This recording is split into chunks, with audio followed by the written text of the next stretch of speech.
Hi, it's Steve. Today we'd like to show you how to change the gear case on your top load washer. It's a really easy repair. Let me show you how we do it. Now to do this repair, we will need to lay the washer on its back or its side.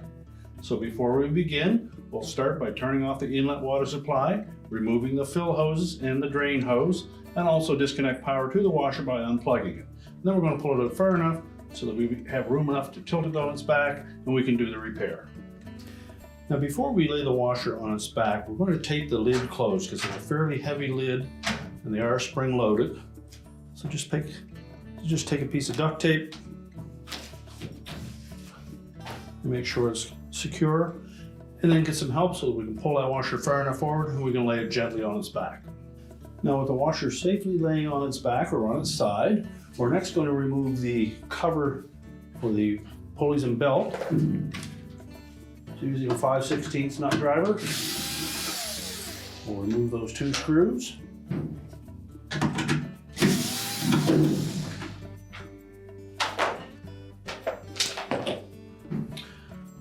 Next, we'll remove the belt from the pulleys.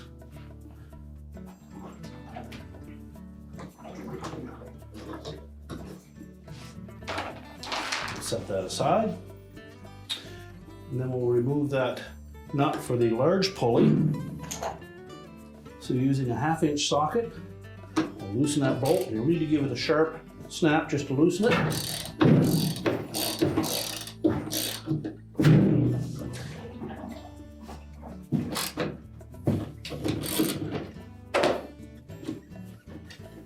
Once we've loosened that nut, just take it off. Slide the pulley straight off of the shaft and set that aside. And next we'll take the motor off. So we'll begin by disconnecting the wire harness. Simply release the locking tab and unplug it. And also pull the wire retaining strap out of that opening. If it doesn't pull out easily by hand, take a pair of needle nose pliers and just pry that arrowhead fastener out of that hole.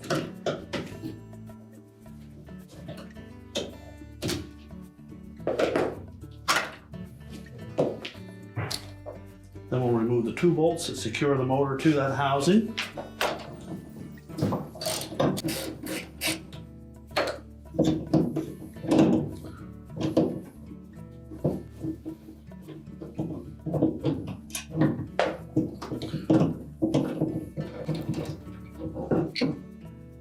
And lift the motor out and set that aside. And next we'll remove the shifter mechanism. Again, we'll start by releasing the wire harness connector by depressing the locking tab. Pull the harness off. And then remove the 2 mounting screws that secure that to the housing.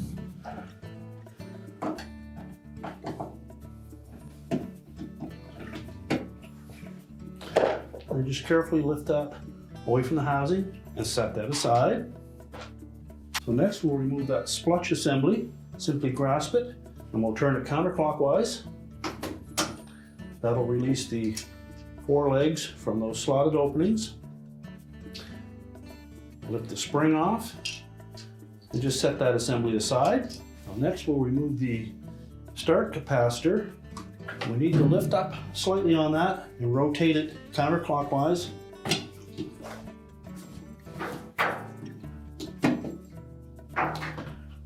That will allow this star-shaped piece to line up with the corners of that square opening. And we'll also need to pull out that wire harness retainer. Again, using a pair of needle nose pliers will aid with removing that.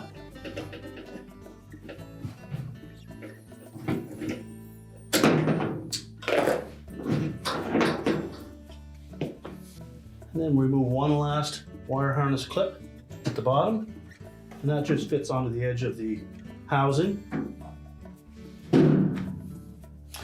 All that remains now is to remove the 4 mounting bolts, then we can lift that gear case out of the outer tub. So using a 10mm wrench or socket, remove all 4 of those bolts.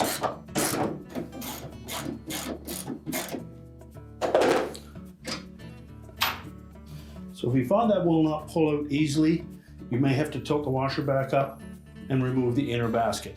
In most cases, you won't have to do that, but rather than damage that outer tub, we'll go to the extra step, remove the inner basket, and that will allow that to drop straight out. So before we do that, we'll just set one or two of those bolts back in to hold that from dropping out onto the floor. Now next, we've opened up the lid. We need to remove the agitator. So using a flat blade screwdriver, we'll just pop this center cap off. There'll be some slots around the center of that agitator that will allow you to slide a flat blade in there. Just pop the cap off of there, and that will expose the retaining bolt.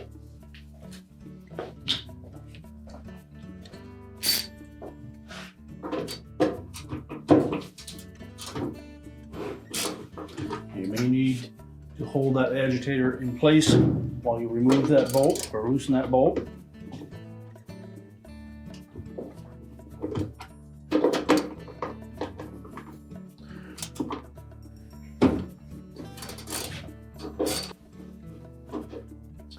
The 7/16 socket would be the proper size for that bolt.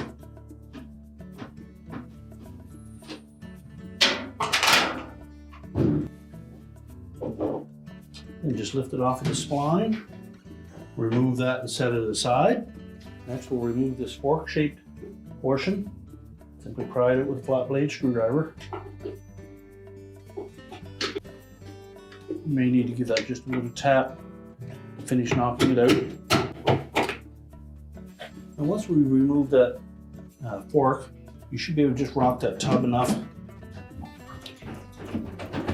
That will loosen it on the gear case shaft, and then we'll go to the bottom of the machine and pull that gear case out through the center of the tub. Now if you find that that tub doesn't seem to break free easily, we suggest you put a little bit of penetrating fluid around that center shaft. And also what we'll do is we're going to lift that main top up so we can get a good grip on that tub, take the tub cover off and lift up sharply on it so we break it free from the gear case. Now to remove or lift up the main top, we need to close our lid, and we're going to tape that shut.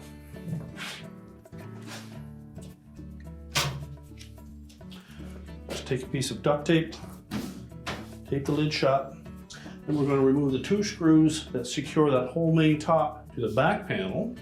So first we'll need to remove this little protective cover. There's a single screw on the left side of that. Remove that 1/4" hex head screw. Just pivot that around and lift it out of the two slotted openings on the right side. And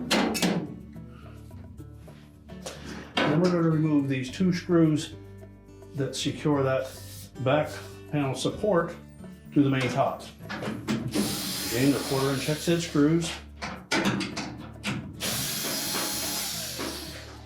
Once we remove those, we're then just going to pull that main top slightly forward, lift up on it, and then we can tilt it back. So we'll leave our duct tape in place. We're just going to pull slightly forward on that whole main top. We should be able to lift it up about 1/4 inch, and push it back slightly, and then we can lift it up. Now what we'll watch for is there are two slotted openings in the back that will slide over those two tabs that we removed the screws from. Make sure you have a wall to lean that main top up against or somebody to support it. And then we're just going to take that tub cover off to give us a little more room to pull on that inner basket.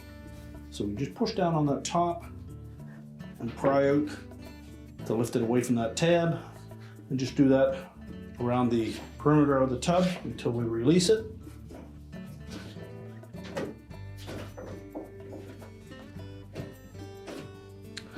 And if need be, you can take a small flat blade and just pry out enough to clear that tab. Once we've released all of them, we'll just lift that top off to set it aside. Now, if our penetrating fluid has done its work on that center shaft, we should be able to lift up sharply on that tub to break it free.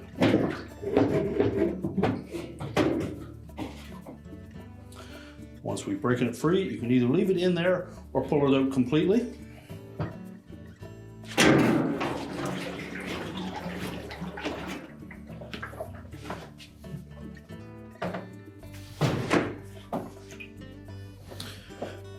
Now we'll put the top down again and secure that, and then we'll lay the washer on its back or on its side where we can go ahead and remove that gear case.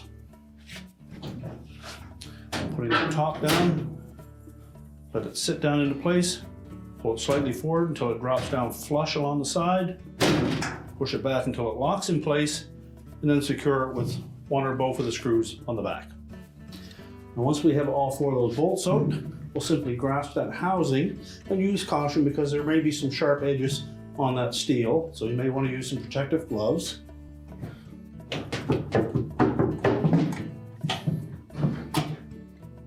We'll lift that out and discard it.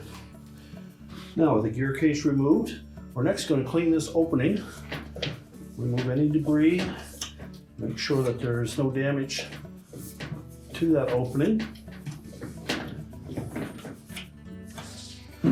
Once we have that cleaned up, we'll just put a little bit of dish detergent or even water, some type of a lubricant, to allow that new gear case seal to slide tightly into place.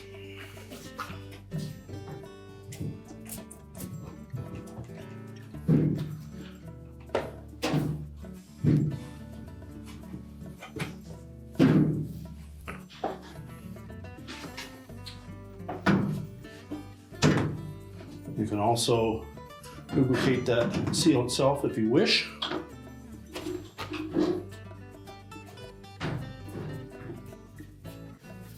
We'll take that new gear case, line it up into the opening.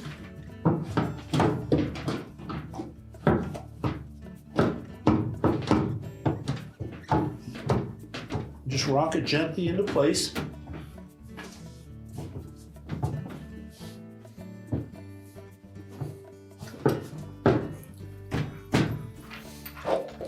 And we'll take the retaining bolts,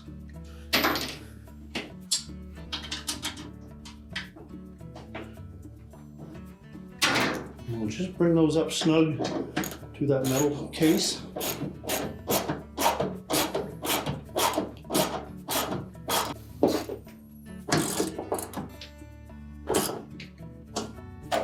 We'll start all 4 of those.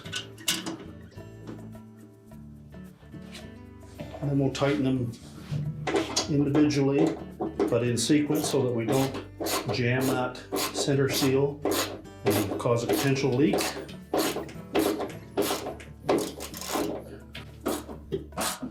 Just alternate diagonally each of those bolts.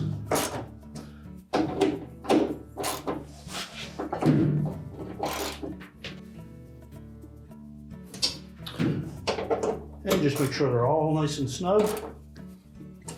But take care not to over tighten them and potentially strip that outer tub. We'll then reposition that capacitor. Just line up that locking tab on the bottom by inserting it at an angle. And then while putting pressure on it, rotate it until it locks in place. If those harness clips are still in good shape, you should be able to just press those back into the openings. If not, there are a couple included with the kit. You simply cut the old one off and install the new one. Now when installing the splutch assembly, make sure it's assembled in the proper manner. That tab pointing up, that piece goes in the middle, and the gear piece in the bottom. So we'll flip that over, and then we need to line that up. These tabs will only go one way. So make sure it's seated firmly against the metal housing and rotate it clockwise.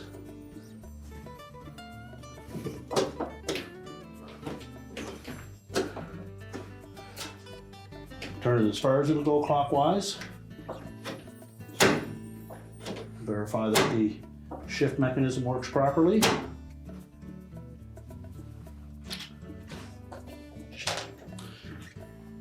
We'll then install the shifter motor and sensor assembly.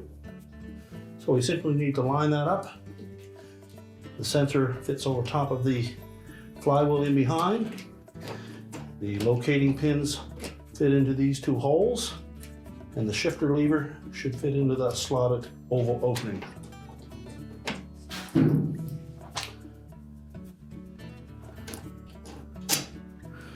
We'll secure it with the two mounting screws.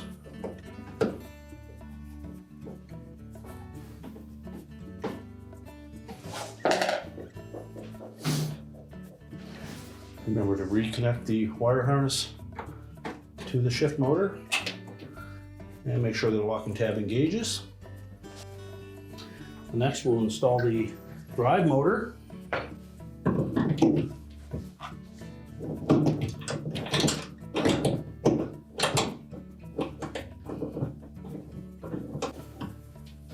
We just need to make sure that we install it so that the motor connector is in that upper left-hand corner.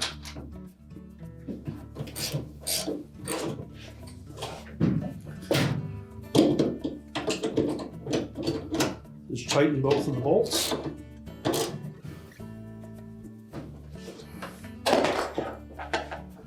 Secure the wire harness. Make sure the locking tab engages. Now ready to put the drive pulley on. Just line it up with the spline on that gear case housing.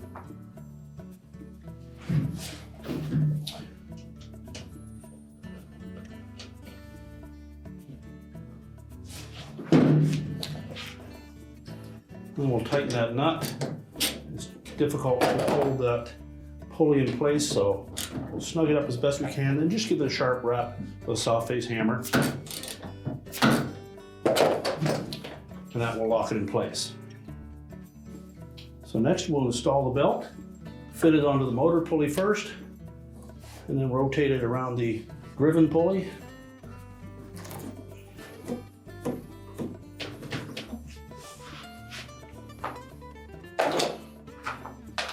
We're now ready to reinstall the belt cover.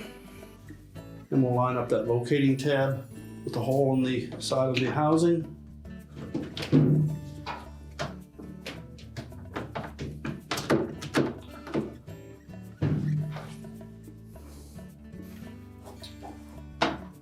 And then secure it with the screws.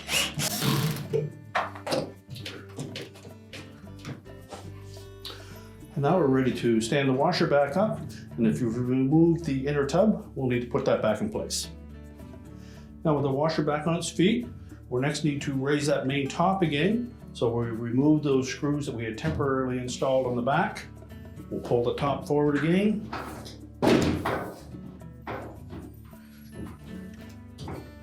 Lift it up, push it back until the hinges line up. Make sure that those tabs lock through those openings, and that the top and lid are supported. We can now take and reinstall that inner basket. We'll take our inner basket, carefully lower that down over that center shaft.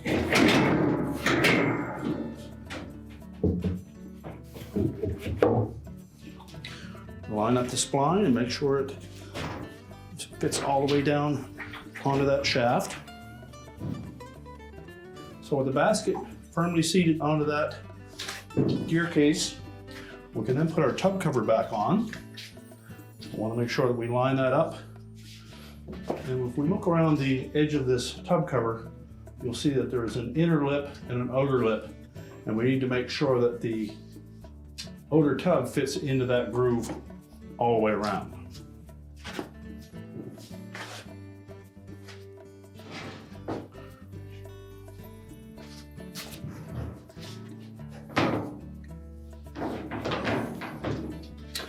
There's one spot in the left rear corner that the drain has to line up on. So again, you just pull the tub forward or back as you require.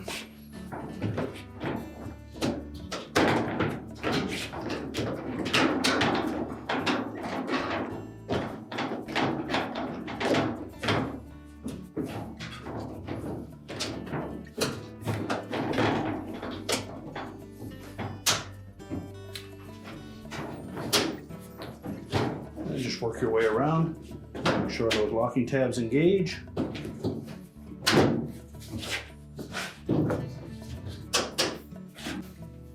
There are 8 tabs, make sure they're all snapped firmly into place.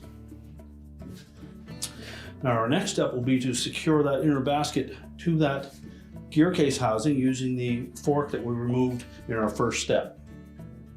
It doesn't matter which side it comes through on. So line it up, and then we'll tap it into place with a soft base hammer.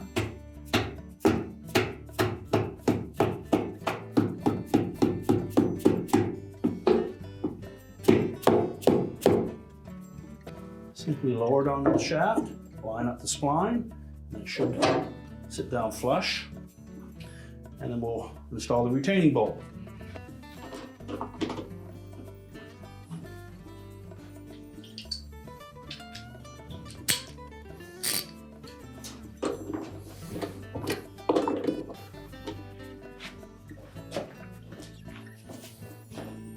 And again, we'll just give that a little tap with the hammer to tighten it.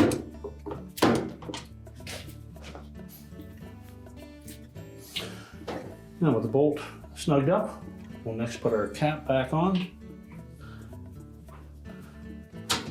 Just snap it into place.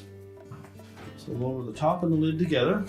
What we need to do is line up these slots on the edge of that main top with these hooks on the actual cabinet.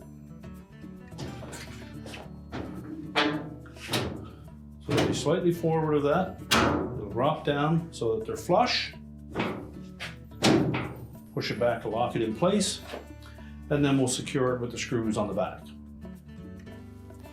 So secure it with the 2 screws.